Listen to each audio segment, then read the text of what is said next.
What makes you irreplaceable in the age of AI?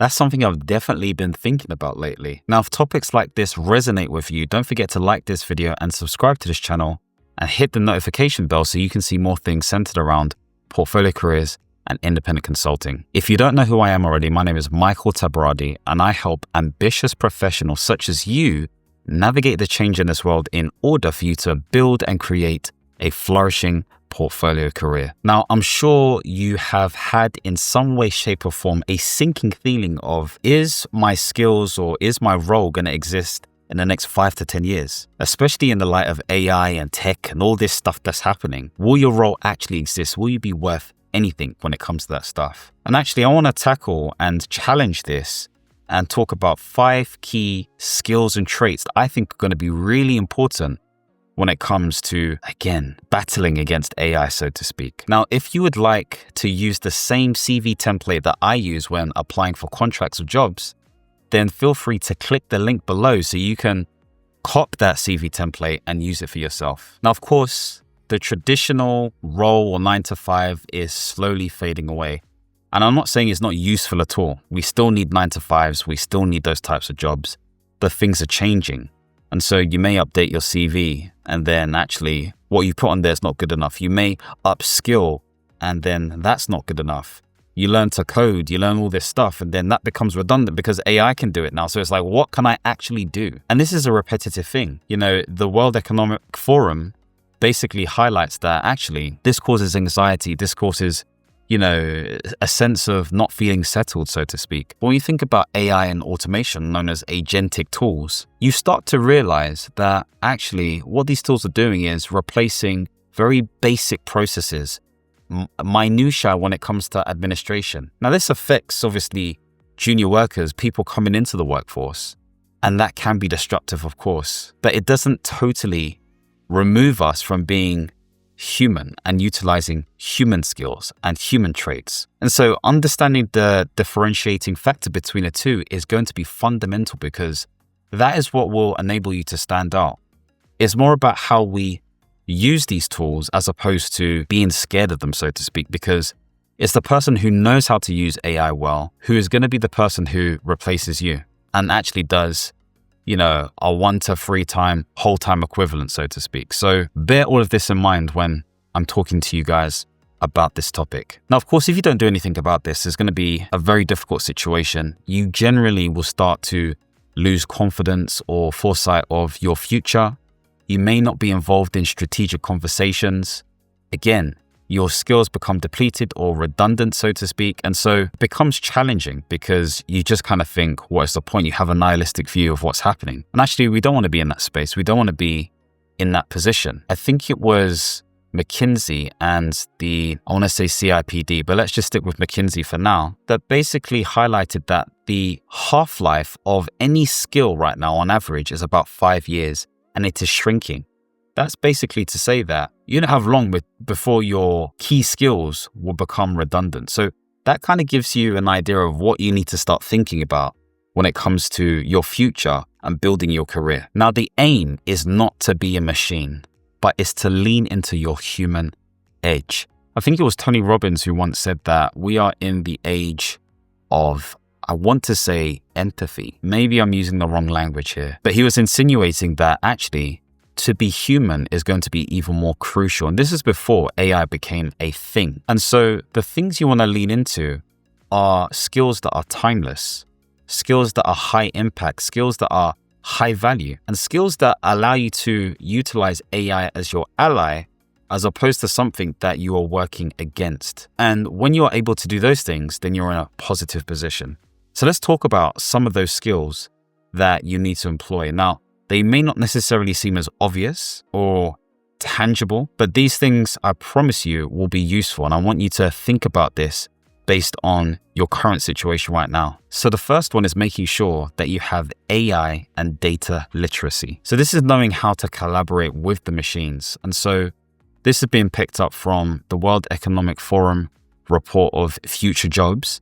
And essentially, it's highlighting the fact that you don't necessarily need to be a coder, because the AI can do the code. But there has to be a qualitative aspect to your game. What do I mean by this? Essentially, if you're meaningful by nature, if you have a philosophical mind, if you understand the frameworks within your industry, the methodologies, the principles, the approaches, if you provide the right context, then you can utilize AI in the right way in order for you to leverage what you currently know. It's a tool for leverage. The second thing to that is when you understand data, when you can read data and understand the story behind it so that it's relevant for the right stakeholder, then you're in a position where actually you can use AI to tell an even deeper and meaningful story. And so leveraging AI and data can be very powerful. Let's use this as an example. Let's say, for example, you're receiving a report from the ONS, the Office for National Statistics, on the labor markets and actually the recent unemployment rates and employment rates. If you fed,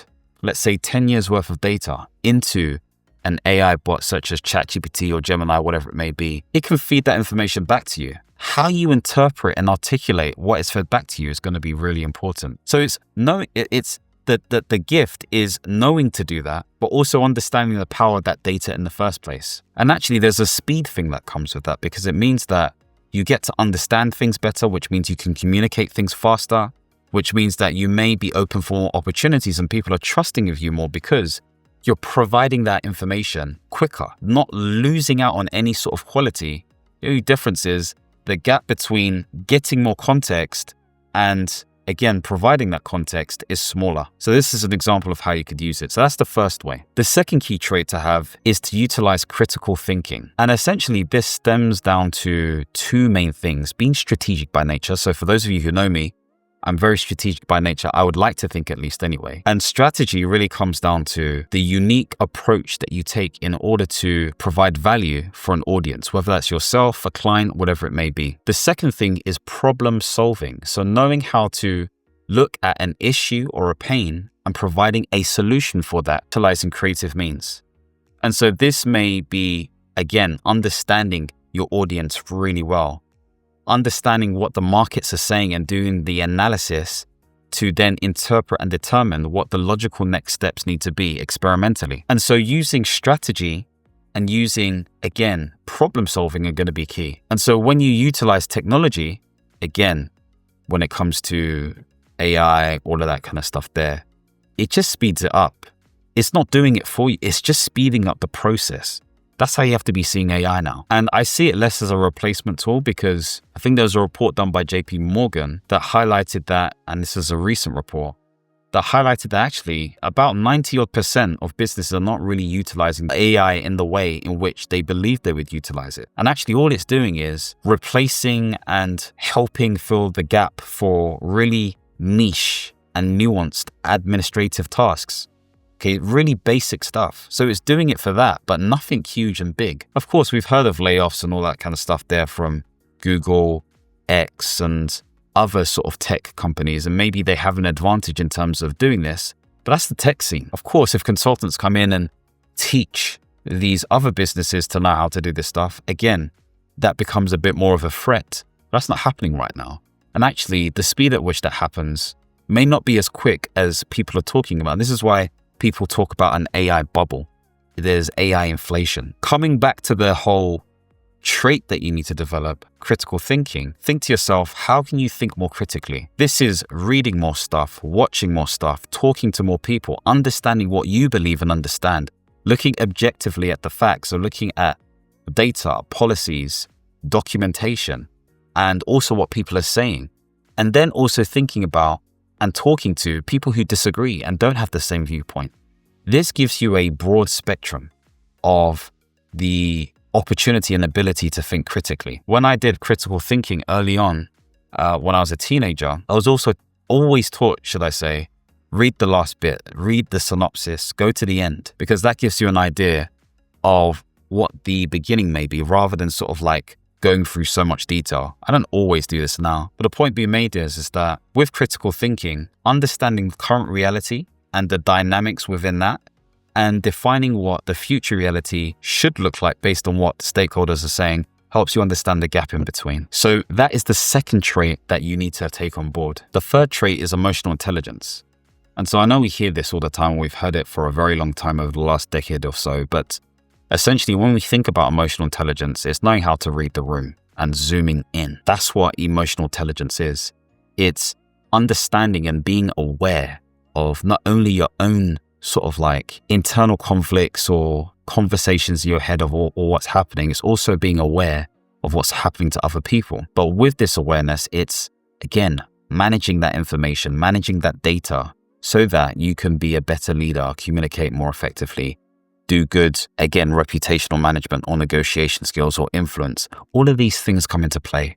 But at the center of all emotional intelligence is this ability to be motivated. You need to have a motivating factor that is intrinsic that, again, enables you to want to be better. So emotional intelligence improves leadership potential 100%. Thinking about this, like we're going to be called to be leaders in many ways, shapes and forms, whether we are recognized as that positional leader or whether we're leading in a different way. And so emotional intelligence is going to be your ticket for actually gaining opportunities. 60 to 80% of all the work we do is just managing and working with people.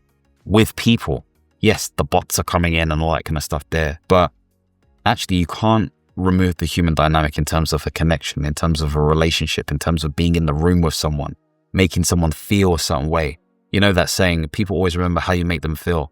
So these are all things to bear in mind. So develop that acumen. And actually, if you want to be a good, emotionally intelligent person, develop good coaching skills, attentive and active and deep listening, effective questions and powerful questioning, having the right level of feedback, knowing when to say things and knowing not when to say things, choosing your battles carefully in order to win the war, so to speak, seeing things from a positive standpoint as opposed to a negative one.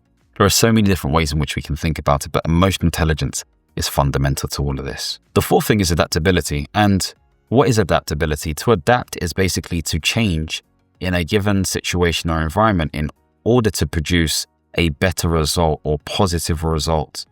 And so adaptability is understanding your environment. And so how do we do this? Well, essentially, we need to learn. We need to review. We need to reflect. Think about your current situation and setting up a way for you to look at everything you've done. So maybe it's your continuous professional development, your CPD, and you're doing things and you're reflecting upon what you've done in the past and gaining lessons learned in order for you to improve in the future. Maybe you review this stuff on a weekly, bi-weekly, monthly basis. There's also the understanding of the macro and micro economics and situations of the world.